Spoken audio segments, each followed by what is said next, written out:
Hello, beautiful, beautiful, wonderful, spiritual you. So thank you for coming on by and checking out my little video here. The subject of doing what we like.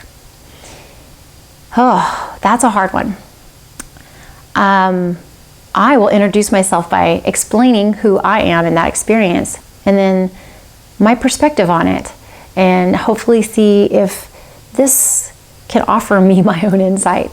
Because I have it, but it's like I realize I haven't really talked about this very much outside of this experience right here. So I'm interested to see what I have to say. So being okay with what we like, kind of following that path.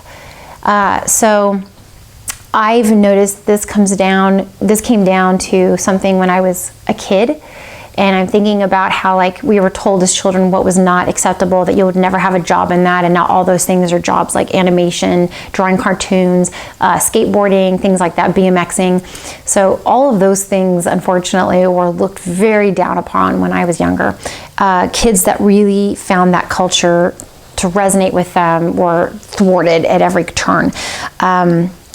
And it was kind of like the biker kid, you know, like the bikers of the 50s or whatever era that was the bad boy. So the people who stuck with it, I really was like, those are kind of like very good role models, I think. People who stick with something not because it's cool, but because they love it. Like people who stick to surfing and never gave up, that became something that people like marvel at, you know. People who do all kinds of crazy sports, the same thing. It's a very big expression of individuality. But how to be with what we like. When people tell us something is, you know, bad, or give us an impression of that, or we think we read that impression that something that we like isn't okay or acceptable, it can hurt so badly. I am somebody who I've become very aware of this recently. Petty tyrant lessons here. That I withdraw myself, but also alienate myself slightly when I'm around certain people or in certain environments. Maybe I do it more often than I think. That'll be an interesting observation experiment here.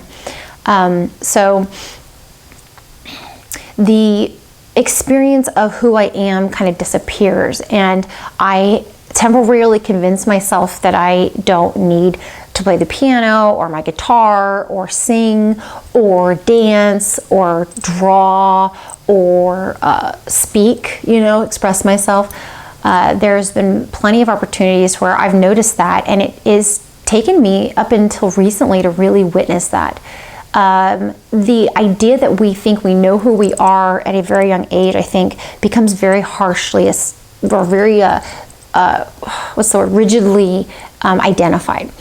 And I think that as we get older, what I discovered is that unless somebody had outwardly witnessed me doing something, that I wasn't very good at it otherwise. And when you're a child, those things you do very naturally, so you're not as probably worried about people's perceptions of you because you're experimenting. You're a kid, that's what you do. But as we get older, I think that people have established very rigid boundaries of who they are and how they're defined, and that's based upon other people's opinions. So when they come to things of what do I like, I've actually known many people who couldn't tell you like anything. Like you ask them opinions about stuff, and if it's not political, religious, or money, or a sports team of some kind, they can't tell you, you know. Like designers, you can ask people about all the material stuff on the planet. Like, what do you like in this term of shoes? You know, like most people can tell you what kind of shoes they like, or what kind of this they like, or cupcakes they like. But when you ask them, well, do you like to go for walks or do you like to go for hikes? You know, like they're like, I've never been on a hike. Like, how would they know? You know, like people don't know what they like because there's some part of them has told them you're not okay to like that. And I think we go for defaults. Maybe all those are defaults. I think that those are defaults when we say what we like materialistically.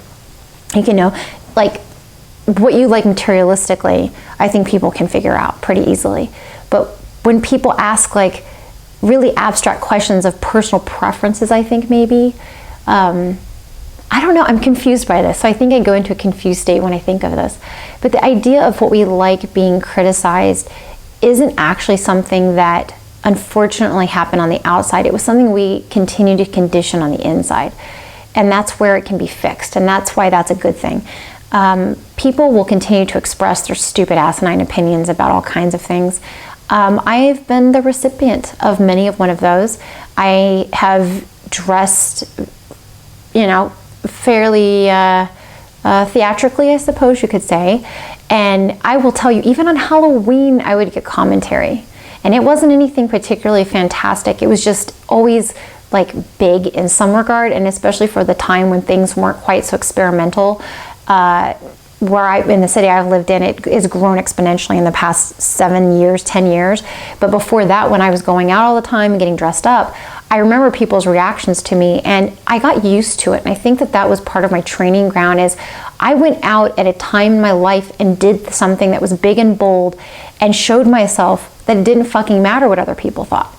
And I think when I did that, it was probably about getting attention perhaps too, but when I took that into consideration and I realized that was part of who I was, that is something that makes me feel good, something I enjoy clothes, I enjoy experimenting with my appearance, I don't like to keep it one thing just because it's a trend. I operate outside of perceived notions of how trends should run, but I take from them. So again, that's a different perspective. The things that I like are so varied from the norm sometimes that it's hard for me to express that individuality, because it is like I'm not going to find a whole lot of people who gel with that. But as I go online, see, that's the place. I live in a fairly, by most opinions, it would be a very diversified, funky city, and we still have all kinds of very conservative, rigid approaches to things. So no place is perfect, and no two people are alike. But it's been, as I continue on in the world, and express more of who I am. This has been the trick. The more I express my actual individuality, the more I've begun to find people who are like that. The people who do kind of meld with me are just like me in some regard. Slightly introverted, there's an introverted quality to them, but they love engaging with others on similarities. So it's an introverted extrovert, or extrovert with an introverted qualities, So even those labels don't seem to work very well because they're too isolating, right? But anyways, so being with what you like, it's hard. It's a process. It's questioning what you like. What do I like? What don't I like? Do I like to play piano? Yes, of course, I like to play the piano. What do I like to play on the piano? I've tried, and really, it's only a few things. It's classical music, endlessly, including opera, and some mainstream music that musicians that translate well to individual piano playing that doesn't have an orchestra or studio producing it. Violin, I'm experimenting with. I've always wanted, so I decided I'm going to do this. I'm going to learn. Guitar is becoming one of my favorite things to do. I really enjoy that a lot. And even growing up, I had to face my mother's support of my experiences, but when it came to music, she had a very strong opinion, and I had to dispel those notions. I had to literally sever myself from that experience to say I'm an individual. Even the parental guidance can be, betraying almost. So listen to what it is that you like. If your parents, it's easier as teenagers to rebel, but instead of doing it as a rebellion, do it as what am I? Who am I? What is this that I do, Because even though that's not who we are, it can be something we enjoy, or something that really brings us this amazing feeling, So that's what I say. Do what it is that you love, and don't worry about others, because in the end, those people, they need you. They need you to do what you enjoy and what you like, because maybe they've never had that role model, I realize a lot of us haven't. I thought my parents were very open-minded, or my mother was very open-minded, and not as much as I thought, still very conservative opinions and values. And the older I get, the more I realize those don't serve me. That's not who I am. That's not what I like. I have other opinions that, thankfully I get to have on my own, and they don't hurt other people. So it's just me being with me, enjoying what I enjoy. Painting or drawing and painting, doesn't matter. It's whatever I'm doing that day, whatever feels good. It's just coming down to how it feels. So just do what feels good. Don't harm others in your process, right? And allow the experimenting of the everyday of what you enjoy doing. If it's walking outside in the afternoon, if it's I don't know, drawing for 5 seconds in a cafe, drawing a cup of coffee in front of you, even if it's coffee every time, just do whatever it is right in that moment. Make it quick, make it easy, take all the pressure off, and let it just be. Don't have any expectations for it. You don't have to share it with anybody yet. Because as we discover who we are, we discover how we want to express ourselves. And I'm learning through my petty tyrant that I shut myself down I shut myself down when I get in certain proximities of other people, or certain environments, or certain situations with other people. And I kind of feel bad about that, because it made me feel bad. It actually made me feel bad. And it wasn't that person's fault, and it wasn't my fault, but it was an opportunity for me to learn. And it's uncomfortable, I will say, but I'm learning what I like. I like to be this expressive person around other people, and not shut down because the person I'm around is, kind of a shitty person. So, I want to be myself expressively, and I want the people who are the nasty trolls, in real life. I don't want to have those people dictate my actions, because you know what? Those people don't bring the joy to the world. And those of us who sing from our hearts, we're singing for the whole choir, right? We're not singing to hear ourselves sing. We're doing it so that the whole world can hear our song. So sing your song, right? Sing from your heart. Do what you feel. Do what feels good. Enjoy those pleasures that you have in life, and you will feel better every time. I promise it, promise it, promise it. And if ever there's a troll nearby, just know their exterior is crusty, moldy, and hard, but on the inside, they're really actually quite soft. And your song, they need of most of anybody.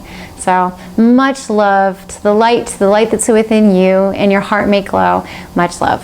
Mwah.